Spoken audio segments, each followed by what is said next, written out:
But if you climb the mountain, you get to the actual where this water bubbles out of the earth, and it is so sweet and so cool.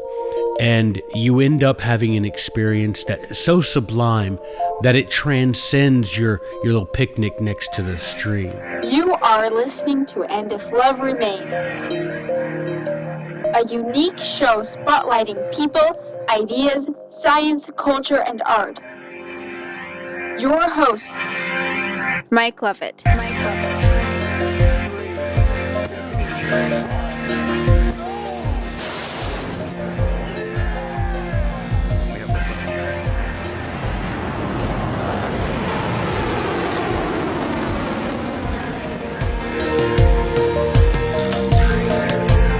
Rachel, you are right. And we are all listening to that great podcast, In the Sky, And If Love Remains. And I am its messenger, the blind Rabbi Mike Levitt. Welcome aboard, everyone, as we scour the WWW and try to unveil the thin and thinning veneer of tyranny in our world. So glad to have everybody aboard. Excited to have with me today in his studio, the man, the machine, the legend, the great doctor himself, Joey Wolverton. Welcome back to And If Love Remains. I am very excited. Which you can get on Amazon. And I would. It's Algernon Sidney and the Restoration Crisis. I think that's the second volume, and the first one is Algernon Sidney and the Republic or something like that.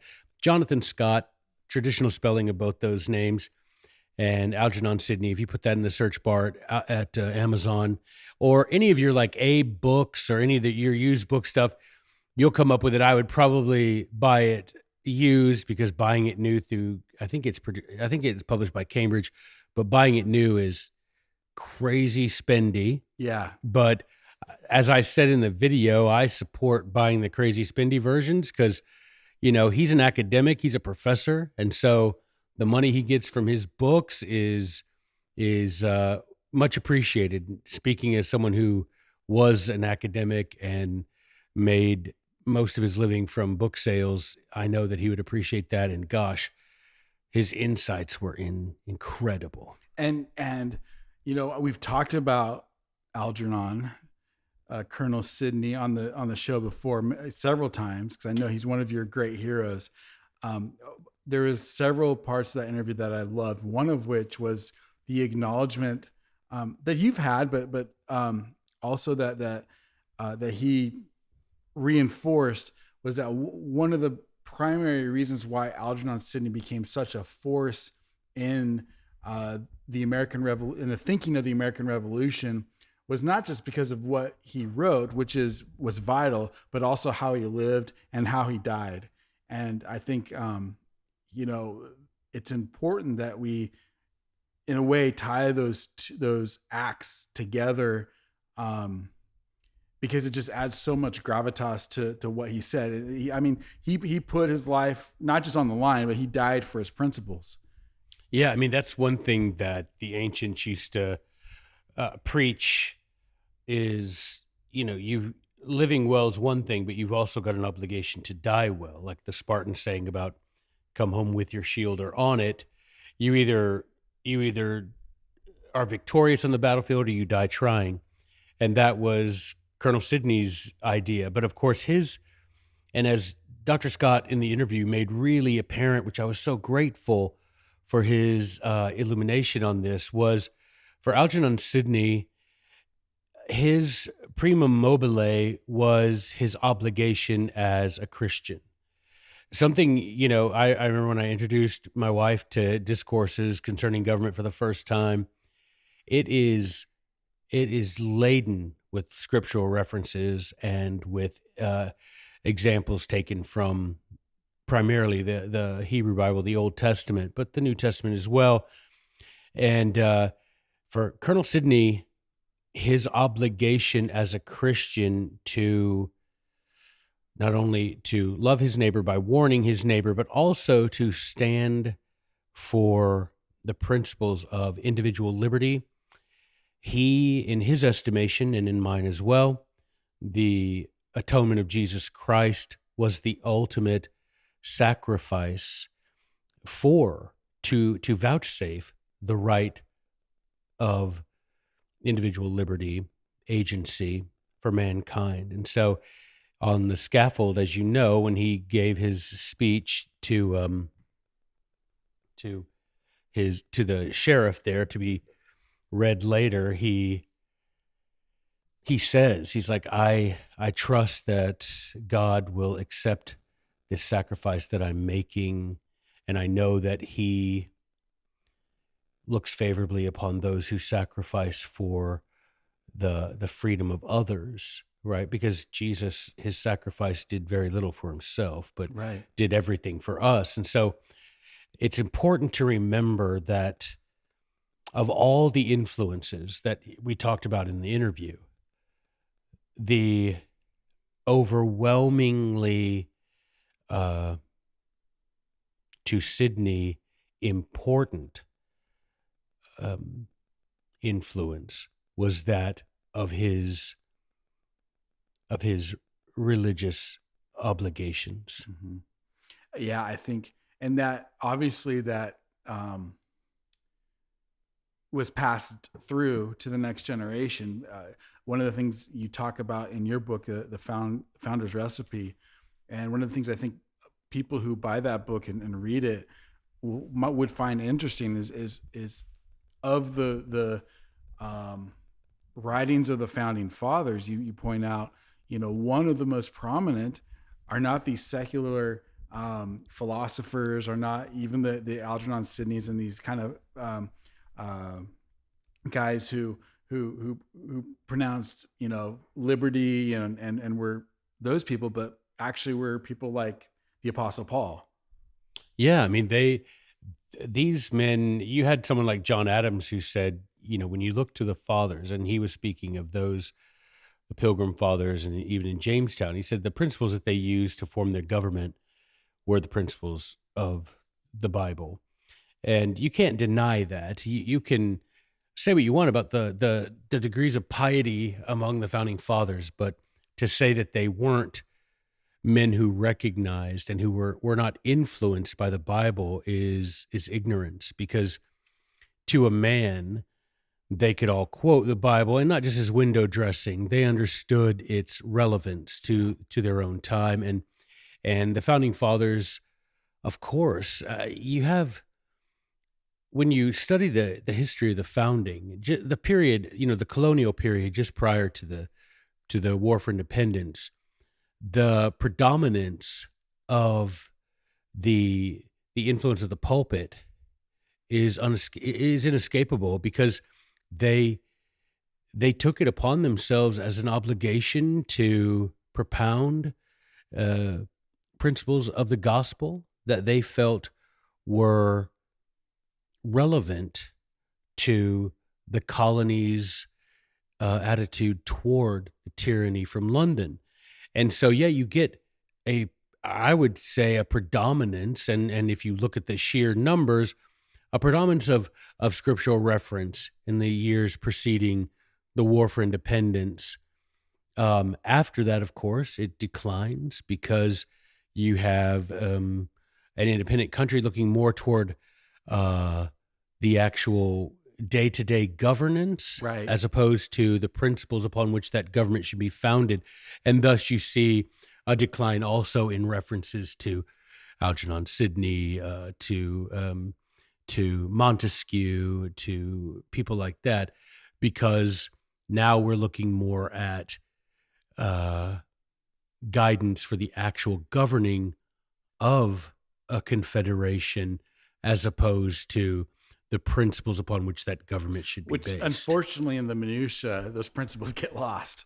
Yeah, and that's something that I talked to Dr. Scott about. One of Algernon Sidney's major influences is Machiavelli. A man, if there was an award for most misunderstood person, Machiavelli is going to be in the running, because even the other night, we were watching some rubbishy TV show, and the guy kept calling this other person Machiavellian, Machiavellian, Right. I guarantee the man, first of all, couldn't spell Machiavelli. Second, has never read a word Machiavelli wrote. But Algernon Sidney and many of his contemporaries in England, the English Republicans, uh, were seeped in Machiavelli's writing, principally. Nope, that came out funny. Principally, Machiavelli's discourses on Livy, not the prince. Today, if you ask people who fancy themselves informed, and you say, what did Machiavelli write? They'll say the Prince, which he did write the Prince.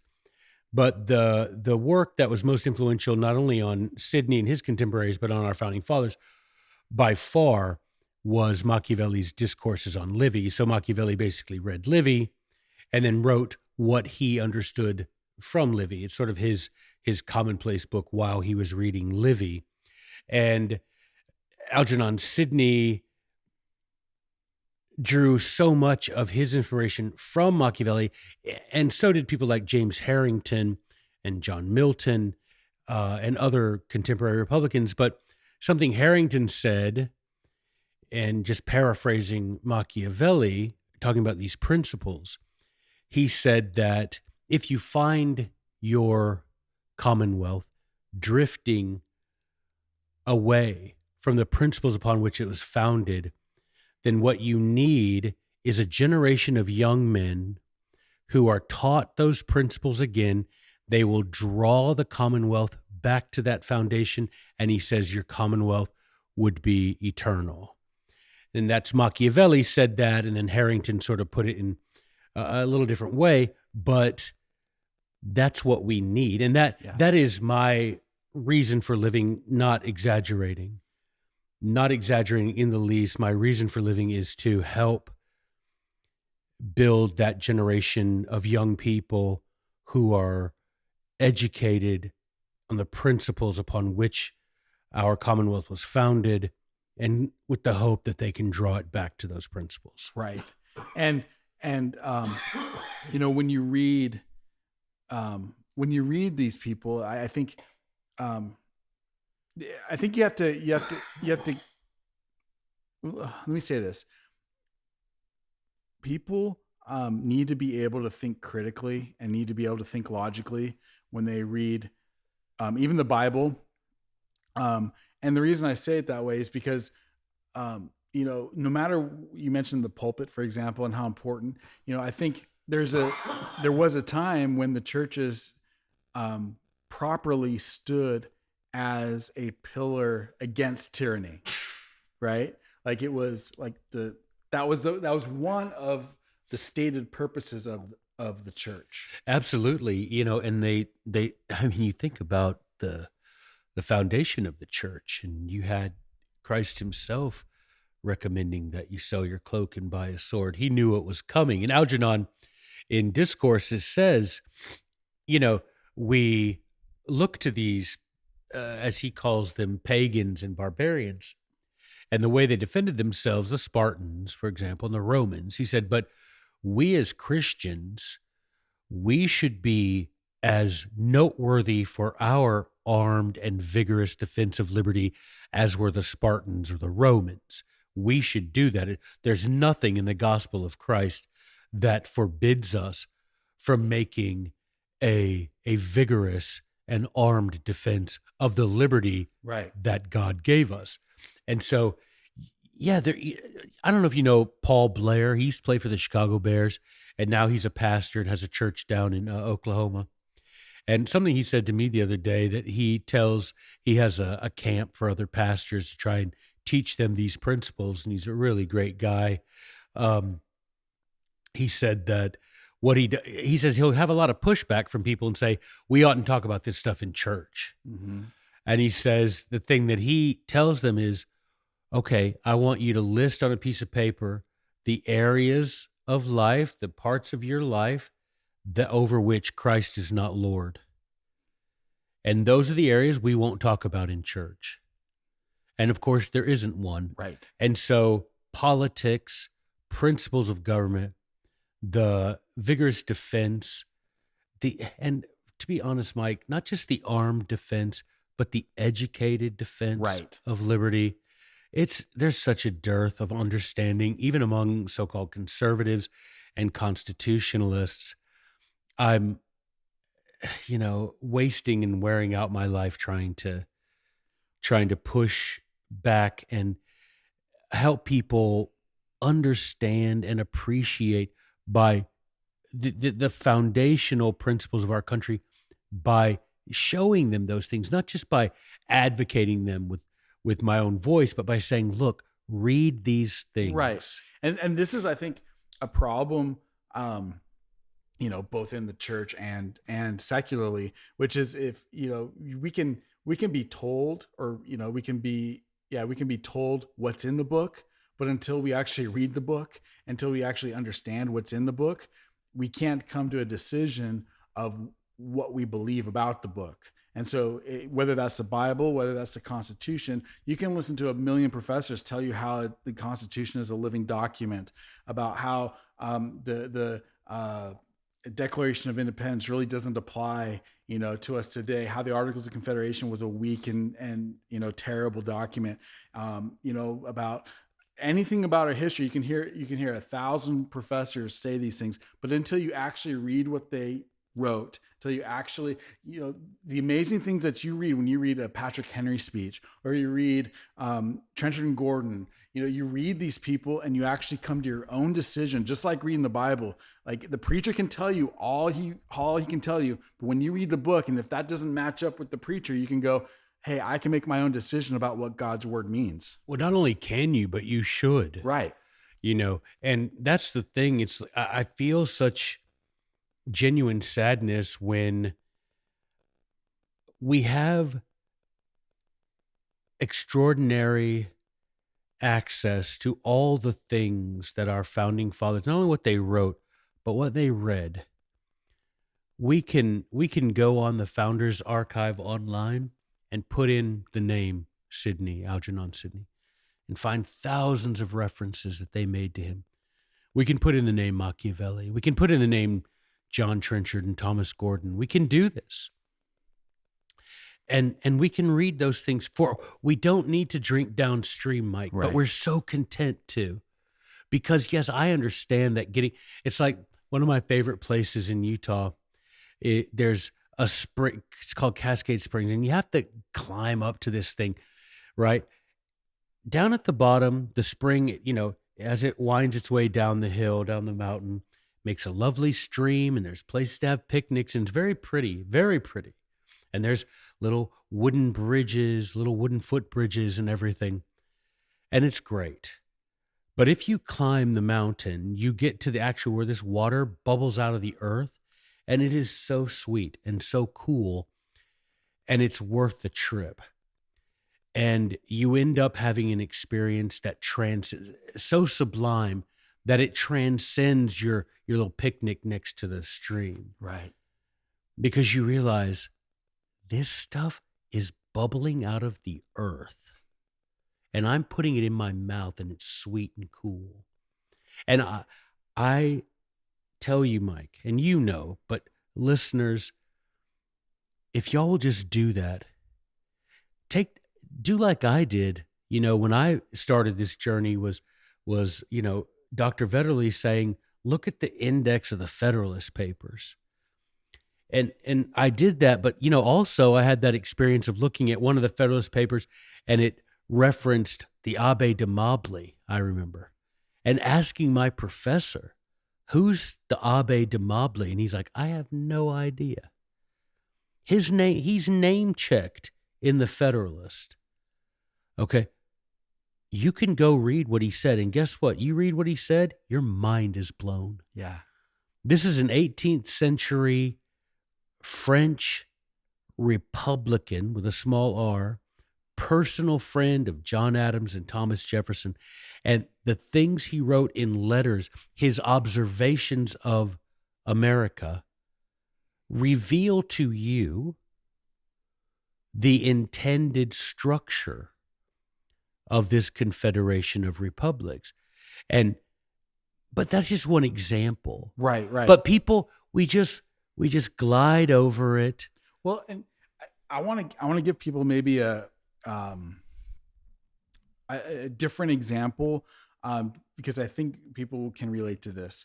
One can listen to somebody talk about Beethoven's Ode to Joy, and how beautiful and sublime it is, or how it's, in fact, you could have somebody say how it's trite and not worth, the manuscript it was written on. You can have all kinds of people talk about it. But until you actually listen to the Ode to Joy, like, you have no idea what the Ode to Joy is or how beautiful it really is. And then if you take that a step further and actually go through the work, and it is work, you go through the work of actually listening to the entire Ninth Symphony that Beethoven wrote, and it'll take you about an hour and a half or so to listen to the entire thing from, second one to the final bar. And you'll realize just how glorious that Ode to Joy is. And then if you go through the work of just learning a little bit about Bach, a little bit about Mozart, a little bit about the people that Beethoven was referencing from, all of a sudden that Ninth Symphony becomes just the most glorious, the most beautiful. But try to do that without listening once even to the Ode to Joy, and you can't even understand what they're talking about. And in the same way, there's no way that you can understand or have any opinion of what a professor is saying about Machiavelli, about Algernon Sidney, about these guys, until you've actually done the modicum of work it takes to read it and understand it for yourself. Well, the first time a professor says so-and-so, Hitler was Machiavellian. Right. Machiavelli would slap the taste out of that professor's mouth if he heard him say that. Machiavelli was not in favor of power at all costs. He was not. In fact, that was the worst thing he said. The best way for a prince, as he said, a magistrate, to maintain any sort of authority is to be a virtuous man that his people respect, not to be bloodthirsty and power at all costs. But yeah, the funny thing is, it's like I said, Mike, we live in an era where we have access to all these things that I didn't have access to when I was first discovered. When I wanted to know about these men whose names. Okay, Joey Wolverton walking uphill both ways, and I'm just no. It's actually true. It was actually true, but I mean, I had to go to the library, right. Look in a card catalog. What's a card catalog? Yeah, and like most of these things, most of these things weren't in card catalogs, and so you'd try to find a book by, whatever name, and. By the way, that was a fascinating aspect of your interview with Dr. Scott. Was when you guys were talking about finding the manuscript, and hey, do you think it's like maybe hidden in some 17th century manor somewhere in the middle of France? Like, that was actually such an interesting aspect of that conversation, because you talk about not having card catalogs. Like, we don't know where some of these manuscripts are. It's just and he said that. He said there's a lot of stuff from the 17th century that's missing. Right. That's referred to, that we don't have the manuscript. And Discourse Concerning Government is the Holy Grail, right? I mean, Discourse Concerning Government, if that manuscript is there somewhere, can you imagine just sitting there taunting us, Right. like Blair Warden, like Professor Warden at Oxford, like how he found court maxims, the manuscript just rolled up in a piece of leather, right? And just sitting there for centuries.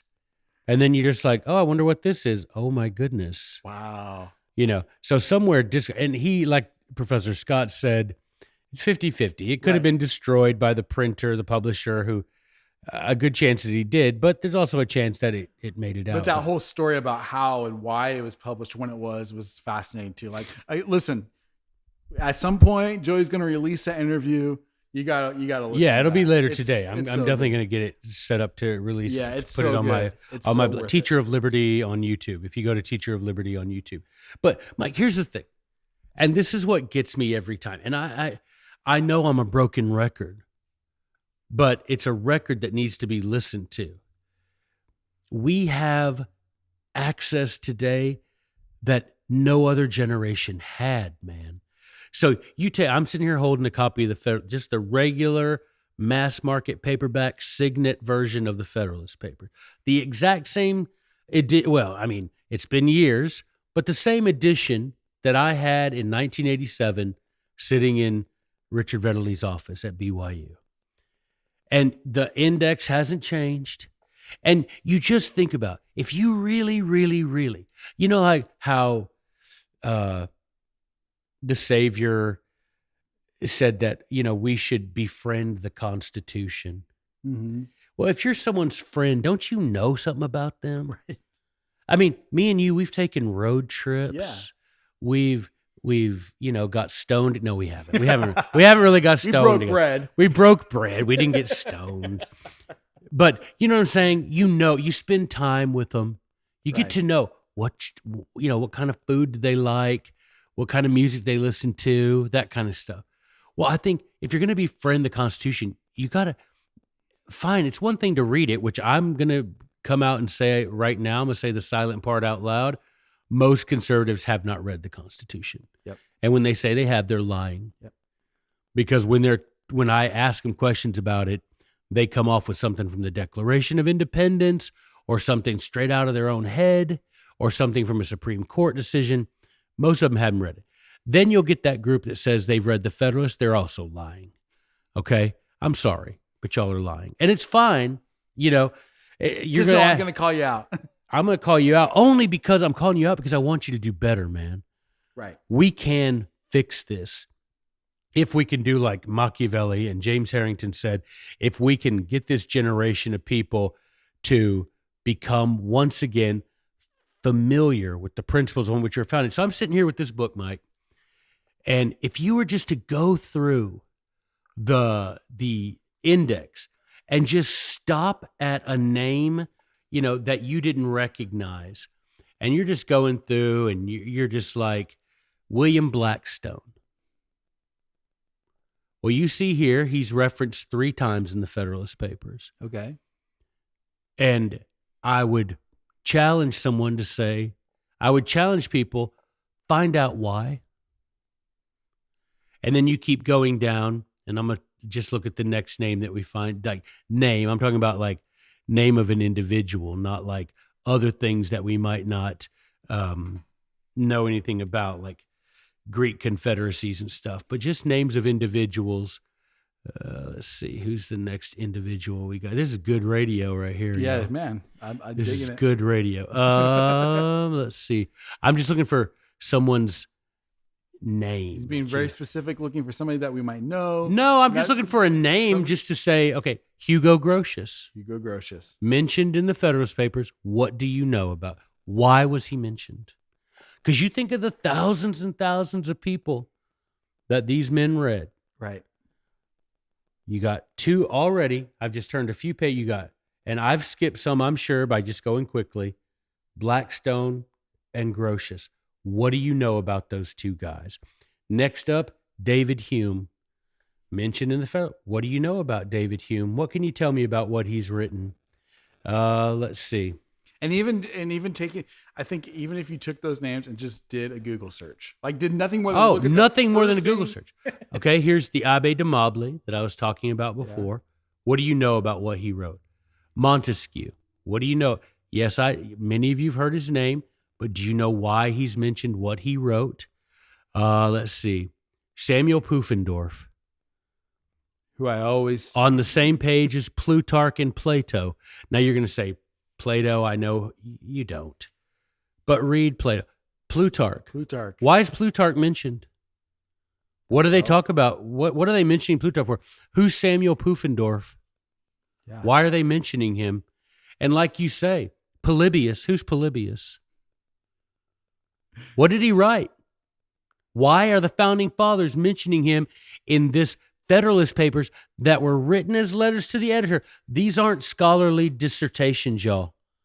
These are letters to the editor meant to influence common people. Why would they be in these letters be mentioning Polybius and all of these names? And I'm just, like I say, I'm sure I'm missing a bunch of them just by going so fast. But Let's see, who would be the next one? I'm just going through real fast, and I'm not getting them all because I'm not interested in making it comprehensive. It's just an example, right? Who's the next one mentioned here? Let's find a guy. Tacitus. Do you know who Tacitus is? Why is he mentioned? Why are they mentioning him in the Federalist Papers? Right. What did he do? What did he, you've got Machiavelli, you've got Caesar Beccaria. Cesare Beccaria? Why are these guys mentioned? See, and the reason, and it's not just like it's not just academic reasons. No, why we need to know this stuff. No, it isn't. Because like you said, if you do a simple Google search, right, and you're like, you imagine the time that most people spend scrolling some social media. I don't know. I'm not slagging that off. We all do it. I'm not slagging that off. What I'm saying is, you've got to prioritize stuff. If you say, I don't have time to do it, what you're saying is that thing's not important to me. Right. And so if you can put down TikTok or Instagram or Facebook, depending on how old you are, you can put down that thing and spend 10 minutes saying, you know what? I'm going to find out why the founding fathers are quoting Plutarch. I want to know who the hell Plutarch is, and I want to know why they are quoting him in the Federalist. These aren't scholarly discourses, y'all. These are letters to the editor written to the understanding of common Americans. And why are they quoting Plutarch or Polybius? The reason why, it's the same reason why they wrote those letters to the editor. They felt that information was important for for people who want a Republican form of government, who want a free society, that they need to understand those people. And they were, and to understand, they assumed that you already understood, but they were referencing saying because this guy said this is why we should live this way or do this thing. And if we don't have, what I'm trying to say in my roundabout, strange Mike Levitt way is I'm trying to say that the not knowing this stuff has consequences. And I think one of the consequences that we have, very practically, it comes down to even things like you just had an article yesterday about what's happening in Texas with the razor wire. Now, not understanding what they were reading or what the Constitution says, what they were writing in the Federalist Papers, and what all that was grown from, the ground that those plants sprung from, has consequences to this day. Yeah, I mean, it doesn't matter that you know who Hugo Grotius is. Right. But it matters that you know why he was important to the founding fathers. Because I'm going to tell you something. Everything going on in Texas right now, if you read the first 10 pages of Hugo Grotius's the Laws of War and Peace, you would have a greater understanding than you do right now. That's 10 pages, Mike. If you read Hugo Grotius, and the founding fathers, as you saw, he even appears in the Federalist Papers. We're not talking the letters that Jefferson and Adams wrote to each other that are just dripping with names of philosophers and thinkers and writers. We're talking the Federalists. We're talking letters to the editor, written down to the understanding of common people. These aren't Princeton grads exchanging names. Right. This is a guy saying, hey, you know what Grotius says. And the common people back then be like, yup. Now, do you need to know? There's not going to be a celestial exam. But what there is there is an examination of each one of us every day on, do we know the principles upon which this country is founded? Because guess what?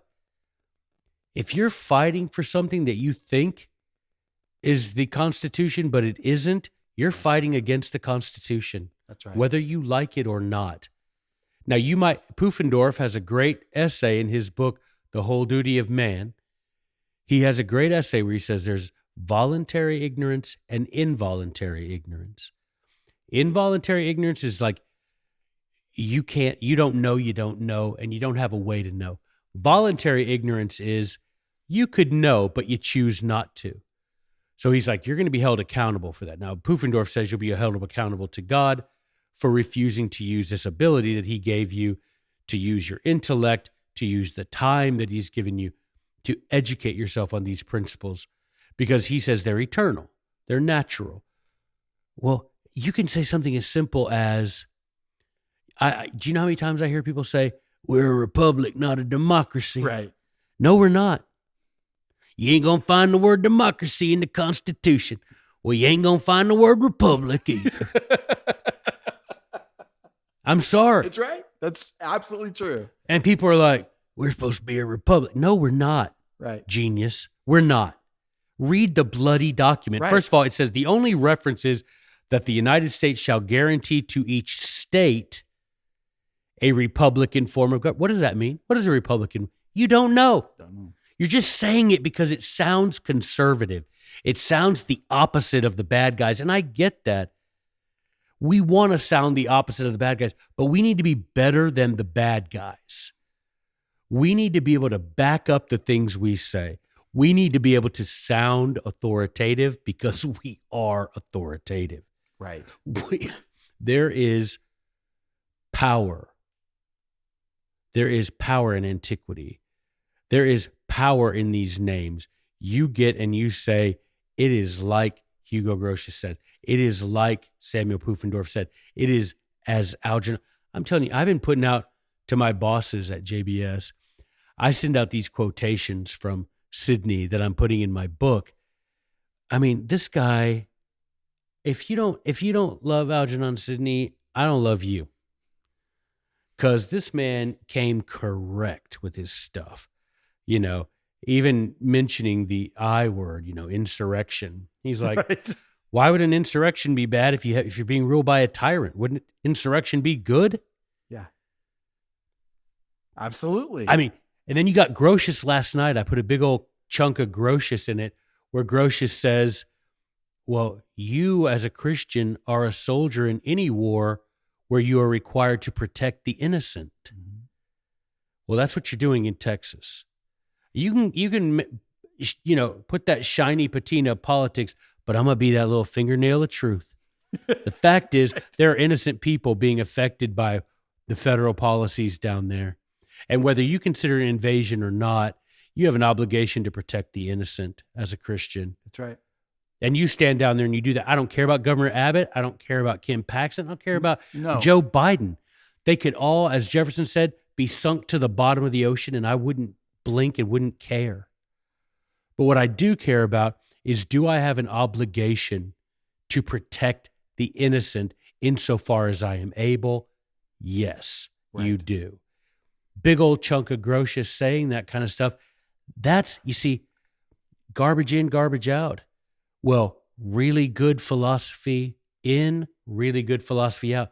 You want to understand the Constitution and Declaration? You don't understand them if you haven't read Sidney, if you haven't read Grotius, if you haven't read Polybius, Plutarch, Pufendorf, these guys whose names I just read from the Index of the Federalist, or even the Virginia Resolution, or you don't. I mean, Google is your friend, man. Yep. And also you don't. What's funny, you don't understand the Federalist Papers if you haven't read it, but you also don't understand them if you haven't, listened to or read Patrick Henry, if you haven't read Cato, if you haven't read. And it's real easy. You can type in Online Library of Liberty, Cato's letters, and just read the table of contents and be like, dang, I want to read what he says about this. Because I used to do that series on TikTok about what Trenchard and Gordon wrote 300 years ago today that's completely applicable to our own day. Everything. This is what I'm going to tell you to do. I'm going to give you a little homework assignment. So Thomas Gordon wrote a series of letters called The Independent Whig. So I'm going to tell you, go to and read, just Google this, Thomas Gordon, Independent Whig, and read letter number 1. And it will enlighten you today more than anything you hear from these vacuous, so-called conservative talking heads that dominate social media. Right. You will read these words, and because these words are A, inspired, and B, inspiring, you will be different. Your attitude will be different tomorrow than it was today.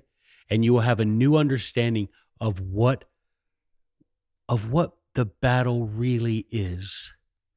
And this is a letter written in 1720. Yeah.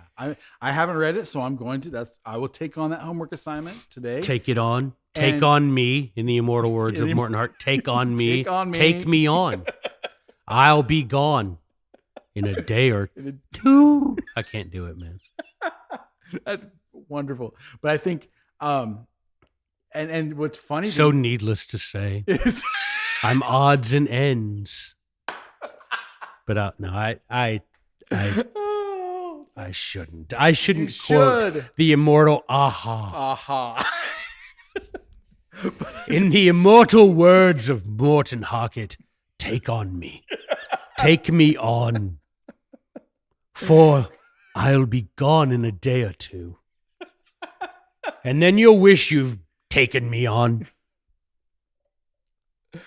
Oh, Shakespeare couldn't have done it better. He could not have. Oh, but yes, I will take that on. And I can't help myself. Now it's in your head.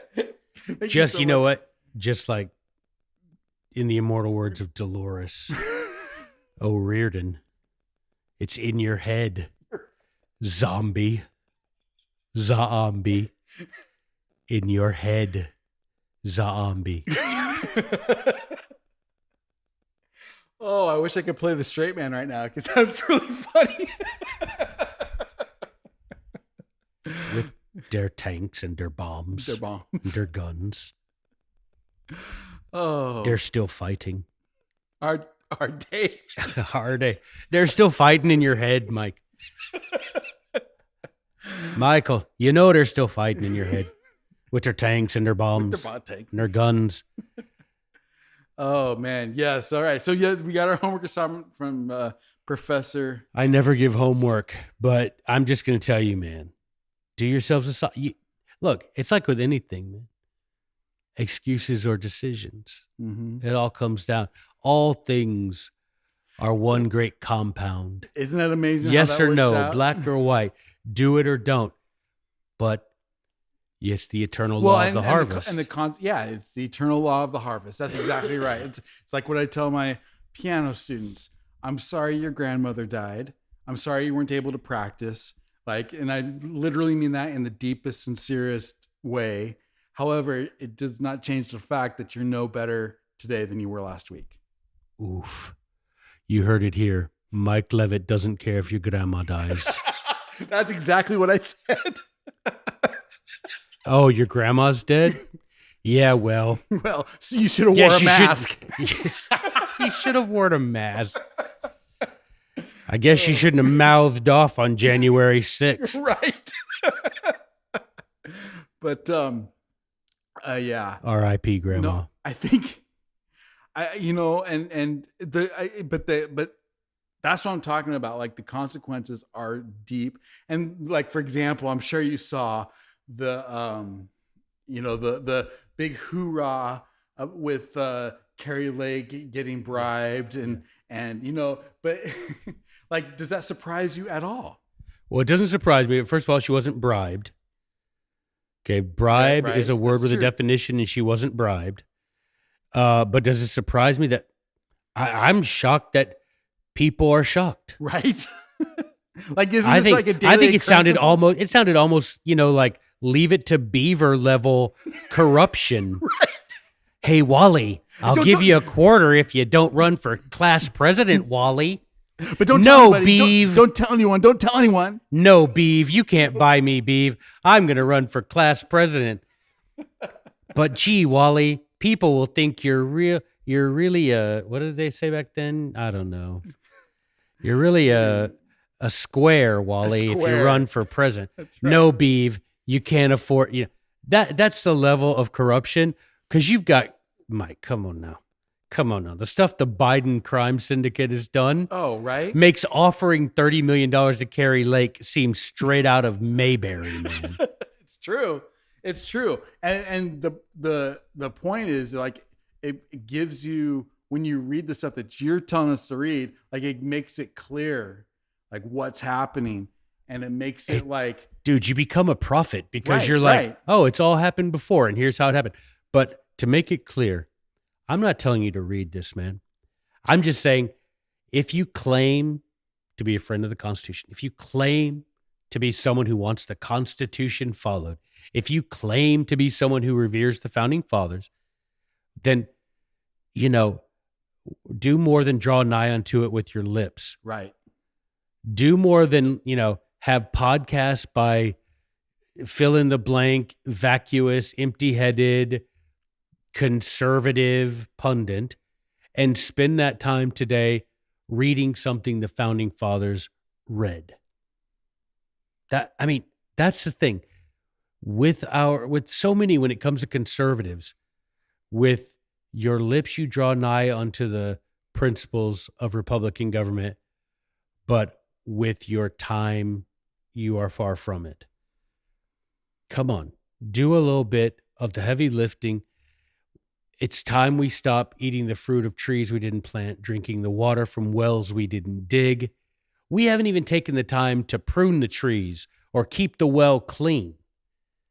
We at least have to do that. We got to be grateful that they planted these trees of liberty, that they dug these wells of the sweet water of freedom, but we've got to at least maintain them, man. Right. And when we maintain them, when we understand these things, then it becomes things like the article, the COS people become irrelevant because everybody knows that's BS. Yeah. You don't even have to fight. That's what I Right. keep telling people at JBS and TNA is like, we don't need to fight them, because once we educate people with these founding principles that are irrefutable, historically, legally, and constitutionally indefatigable, then we don't need to fight against COS because everything they say sounds ridiculous. Right. It's blah, blah, blah. It's right. It'd be like me, honestly, coming on and telling people how to be a better concert pianist. What you need to do, you see, what happened was I will only hit my C note and then my B sharps, and what it creates a symphonic, crazy, cacophonistic sound of joy. You know what I'm saying? It's like, that's what it would sound like. Right. It would be like all snaps and buzzers, the nonsense that Convention of States trademark, because they have trademarked that phrase because it doesn't appear in the Constitution. They have trademarked that phrase. So there you go, COS. I'm looking out for your legal protections. So the Convention of States, registered trademark, the stuff they say, the nonsense they put out sounds ridiculous to people who truly know the principles upon which this Commonwealth was founded. right. And Period. And there's so many of those. We mentioned the COS peeps, but there's a bunch of those types of things that we can just lay aside and actually get to them. I'm looking at you, Ben Shapiro. Right. Dennis Prager. Dennis Prager, I'm looking at you. All you guys. Steven Crowder, see ya. Bye-bye. Yeah, because it's all It silliness. sounds so vacuous. Right. So Mark Levin. Mark Levin, the great one. Right. I mean, if you got to give yourself your own nickname, dude, come on. Yeah. There's you got some... Little, you got little boy man syndrome if you're giving yourself your own nickname. Come on. But the point is, yes, all of that stuff sounds so silly, so infantile, so uneducated, and so uninformed. Once you yourself, and I'm not talking about you got to get a PhD in the founding of the early American Confederation. I'm not talking about that. I'm talking about do what I did. You claim to like the Federalist paper. You claim to love, I'm going to quote Madison, the Federalist paper. Come on, man. Come on. Do yourselves a solid. Go to the index. Pick out one of those names I just did. Google it and spend 5 minutes reading. Not reading about that guy. Don't get your Wikipedia entry for Polybius and be like, I know everything about Polybius. Now, read for 5 minutes in Polybius. Read 5 minutes of Polybius. I'm going to tell you right now, you read 5 minutes of any of those guys I mentioned, Polybius, Plutarch, Blackstone, Montesquieu, Beccaria, Tacitus, who else did we mention? Livy, Machiavelli, Sidney, Trenchard and Gordon. You read 5 minutes today of what those men wrote, and you will be tomorrow more informed and a well-armed soldier in the war against tyranny than you were today without, and that's a guarantee. Right. And if you do that purposefully, it's so much more powerful. And I say that purposefully because, for example, we've been reading Plutarch. We've been reading Plutarch's essays, and, just that doing those readings alone has grounded me in such a profound way that it's harder. I can feel that it is more difficult for one to get past on me. So for something to get past me, because just simply of taking the time to do the small bit of reading of Plutarch. And I'm not even talking about, we're talking like political stuff or things of government. I'm just talking about like writing great philosophy changes you. Oh, reading that stuff does. I mean, it has the effect of whatever you marinate in. I mean, I'm grilling pork chops tonight, and those pork chops are marinating, and they marinated overnight thanks to the one and only Chef Kylie. Woohoo! But guess what? Why do you marinate those things overnight? Because that you want that flavor to sink in deeper. If you marinate it for an hour, it'll be superficial. You marinate it overnight, it sinks deeper into the meat. The same with this stuff you're talking about. If you marinate in Sydney, those principles are going to deeper and deeper and deeper. That's why our founding fathers could just talk about these things hardly referencing the author, because they had, since they were little boys, marinated in Trenchard and Gordon, Algernon Sidney. Well, they become symbols, and so if you just say their word, all of a sudden that means it means a certain thing, and it implies like certain principles that you can't get around because you've marinated in those things. You know what I mean? Yes, but your life is like that, right? Whatever you marinate in, what is it that the Bible says? Out of the abundance of the heart, the mouth speaketh. Yeah. Well, there you go. You're going to talk and you're going to understand those things that you take in. Plutarch says that himself, right? Mm-hmm. On how to be a good listener. He's like, you want to take things in. The more good you take in, the more good will go out. The more you will appreciate the good in others, right? And so if you could just do that, if you could make that decision today to say, even if you doubted what we were saying, and you said, you know what, just to show that Joey is just full of it, I'm going to take and I'm going to read 5 minutes of Algernon Sidney today, just to show him that I got nothing out of it. Guess what? That ain't going to happen. Nice, you are going to get in touch with me. Nice reverse psychology attempt there, Joe. No, I'm being honest. It's like I just used to do in school. Don't do it. Don't look do me it. up. Whatever you do, don't read it.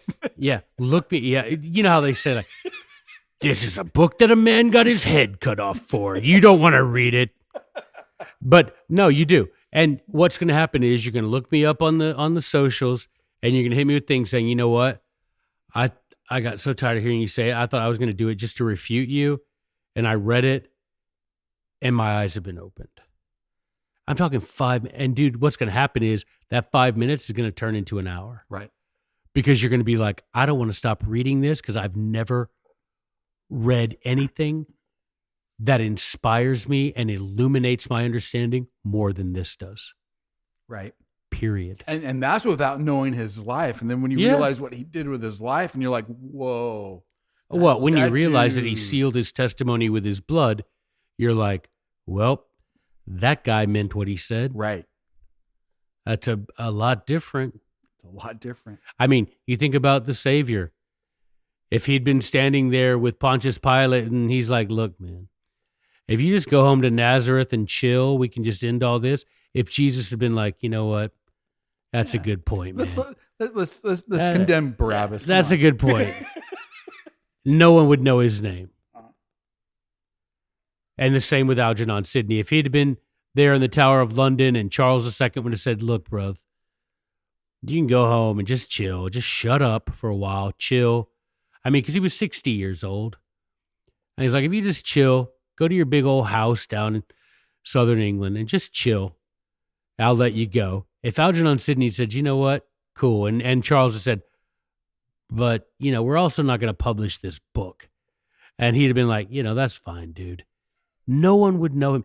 Even if they did, Mike. Yeah, if they published discourses and dude had taken the deal. Dr. Scott says that. Yeah, exactly. He literally says, well, one of the reasons why he was so impactful to the founders is because of his death. And it resonated with, Madison, and it resonated with those guys. Yeah, the immortal Mercy Otis Warren, rest in power, Mrs. Warren. She said that men like Algernon Sidney and James Harrington, the two that she name-checked in her History of the American Revolution, she says those men are influential to us, not just because of what they wrote and how they lived, but because how they died. They chose to die in a way that demonstrated that some things are worth dying for. And of course, that makes me think of the story that you turned me on to a year ago, 2 years ago with the Maccabees. Oh my goodness. And when I read that, I just thought, why? Now I know why we don't read this in church. Well, there's a reason. Yeah, man. When you realize King James was in charge of no, he didn't translate. He's about to say that King James translate. No, I didn't say that because that's not what happened. But he sure had influence. It ain't called the Stephen Brown translation. Right. King James was in charge of that business, and he wasn't about to let there be, that kind of stuff. It's a reason we don't study that stuff in most Christian churches, because Maccabees instantly, oh my gosh, you talk about informing and illuminating your mind, and you're just like, dang, yeah. And that story proves again, there was a mother saying, yep, I'm fixing to lose all my sons, but and guess what's happening? They're being killed by a tyrant for standing for their principles. So guess where they're going to wake up? In heaven. Right. And if they didn't, if they took the deal and shut up and went home, they have to live a long life knowing that they were cowards. Yep. Yeah, of course. Better to die well once and die a million times. Yeah, it's Shakespeare, right? There we go. A coward dies many times, and the hero dies just one time. And so let that one time be worth something. Yeah. You can't always control. Obviously, you can't control how you die, but in the meantime, you control how you live. And if asked to die for eternal principles of truth, you do that. To live, because you got to leave a message of there are some things that are important. Because in this world, it's like we read in Plutarch yesterday. Yeah. There's a lot of aimless moving and a lot of meaningless noise by distracted people. And the thing that elevates us as humans, that elevates our souls, is by spending time with people that we love and by doing things that are themselves sacred and elevated. And by distancing ourselves from the distraction. The signal to noise ratio is out of control today. You've got this podcast, Mike, that if there were justice And if people really cared about the things they say they care about, you'd have one of the most popular podcasts in the country. Appreciate that, man. But people don't do what Right. they claim are important to them, because otherwise they do that homework that, or not really homework, but they'd take that challenge that I gave them. I'm gonna be sending this to a few podcasters. I think say you go do the homework that you need to do, man. Yeah, just You know? just read Independent Wig #1. Change your life. It'll change your life. Read 5 minutes of anyone mentioned in the index of the Federalist, And you know, and it's in English. It's all been translated into English. It's free, right. 24 hours a day. Pull it up on that little piece of glass in your pocket and read 5 minutes of Algernon Sidney. Read 5 minutes of Polybius or Plutarch, and you're going to be a better person than you were today. Fact. Period. Because it's going to get in there, and you're going to be like, dang it, I want to read more of this. Read. Well, and it's funny. It's not like the mind and the soul are such an interesting thing, because it's not like because we read these certain words or Right. because we say these certain prayers, things happen. But somehow they do. Somehow it gets in there and it just becomes the most. It changes you. It changes you in ways that you have no idea. And you're like, how can this piece of paper, how can this screen change my life? But it does, because as you said before, it's eternal principles. Like they continue on forever, and they grow with each person that does it. Well, it's like Plato said, we don't really learn anything, we remember. Boom. Yeah. Right? So when you read these things, it's going in and you're being reminded of eternal principles of natural law that just resonate with a human being because you are a child of the divine. Right. And it resonates with you, and you can deny it. And that's okay, because thou mayest choose for thyself, for it is given unto thee. That's cool. Deny it all you want. But when the hour comes and you really, really need some of that oil, don't come to me, man. Because we've both had equal opportunity to fill these lamps, and I'm not going to have time for it. Well, I'm and afraid. you're incapable of like that. And I can't do it. At that's the end not of the something day, I you're can't able do to it anyway. Right. And it ain't like I haven't given you lots of opportunity. Like I haven't told you where the oil is found. Right. There's so much oil, man. You don't have to frack for it. It's just right there. It's surface oil, baby. It's surface oil, baby. Molten dinosaur. No, I know that's not true, but it's fun to say. It is fun to say. All this oil is Fossil. right there under the surface, baby. Right. You don't have to go far to get that little piece of glass in your pocket to type in Algernon Sidney Discourses Concerning Government. It'll be the first link that comes up. Don't read about him. Read what he wrote for 5 minutes, and then contact me on social media and tell me how much it meant to you. Dude, this was the most important thing we could talk about. We're going to talk about other things. We can talk about them too, but I'd recommend people go check out your work, go check out your articles. You'll find probably the most interesting idea that nobody's talking about as it relates to the wiretapping, the wire cutting, And the wiretapping. the wiretapping too. I mean, some really interesting constitutional arguments that Joey makes. So there'll be links there, and you'll be doing interviews about that. But I think, man, for those who really care about their family, themselves, their neighborhood, and their nation, what we're really doing, there's not a better thing we could have talked about today, brother. Yeah, I agree with that completely. And it's one of those things, it's like, you say you believe, the demons also believe and tremble. If you say you have faith, show me your faith by your works. You say you value the Constitution, you say you revere the Founding Fathers, great. That gets us nowhere closer to where we should be. Go and spend 5 minutes today reading the words that our founders read. And maybe, if you do that every day for a little while and you tell other people about it, if we read what our founders read, we might develop the courage to do what our founders did and throw off the chains of tyranny. Mike is gone. You are listening to And If Love Remained. Gone but not forgotten. First of 23 installments requested by Dr. Levitt. Trying to be in compliance here because we're taking him and that whole organization down.